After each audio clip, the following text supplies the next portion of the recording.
POC, that is proof of concept. POC exactly क्या होता है?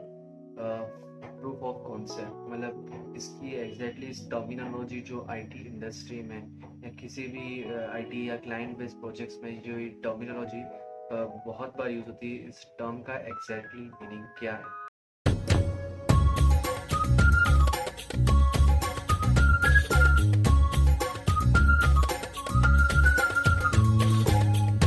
दोस्तों मान लीजिए आपने एक डील क्रैक कर ली, आपने मे बी आपके सेल्स टीम के हेल्प से या किसी बिड्स या प्रपोजल्स पर रिस्पॉन्स करके ये डील क्रैक कर ली है.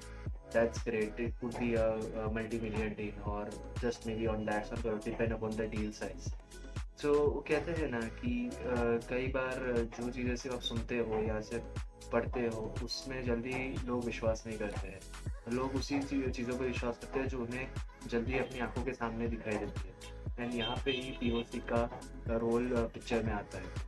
दोस्तों POC में basically pre sales, sales, development team जो है वो साथ में कंबाइन होते हैं. वो एक कंबाइन मॉड्यूल्स या एक डमी मॉड्यूल्स बिल्ड करते हैं आपके कस्टमर्स के लिए, जहाँ पे आप उन मॉड्यूल्स को बिल्ड होने के बाद आप उन्हें अपने कस्टमर्स को दिखाते हैं. एंड उन्हीं मॉड्यूल्स के बेसिस पे कस्टमर को एक रिलाय और एक रिलीफ होता है कि ये स्पेसिफिक प्रोडक्ट या टेक्नोलॉजी उनके बिजनेस नीड या उनके बिजनेस विजन के हिसाब से फिजिबल इनफ है.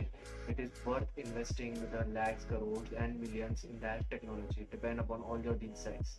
बट क्या POC सिर्फ एक डेमो दिखाने तक ही लिमिटेड है? तो नहीं, POC करना इतना भी आसान नहीं होता है. POC के लिए आपको एक स्ट्रेटेजी, एक बिजनेस विजन, एक बिजनेस माइंडसेट भी सेट करना पड़ता है, जहाँ पे ये दोनों चीज़ें आपका टेक्नोलॉजिकल एंड बिजनेस दोनों माइंडसेट कंबाइन हो. Because at the end you have to make a team with your technical team, and at any cost you need to crack that deal with that client and customer by assisting your sales team. ने एक बहुत अच्छा sales pitch या बहुत अच्छा एक market campaigning अपने clients या कस्टमर्स के लिए रेडी किया है. आपने मे बी स्पेसिफिक प्रपोजल्स या RFP पे बहुत अच्छे से रिस्पॉन्स भी किया रहेगा. मान लीजिए बहुत अच्छी इंग्लिश में भी आपने रिस्पॉन्स किया रहेगा. But at the end, you cannot deny the fact that you are working in a tech company and you're not working in a content creation company.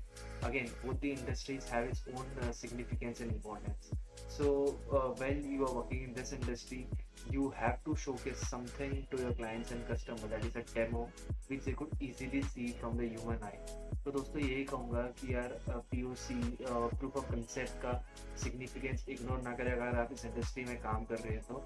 और ये एक ऐसी चीज़ है जो आपके लिए एज अ सेवियर वर्कआउट होता है जब चीज़ें sales, marketing and RFP request या प्रपोजल से भी वर्कआउट नहीं होती. This is something which also acts as a savior, because that is actually something like if you keep yourself right in front of your customers and clients, even you will also rely on that specific thing which you can easily see from the human eye. Again, I'm not saying that the sales and the RFP may not work well.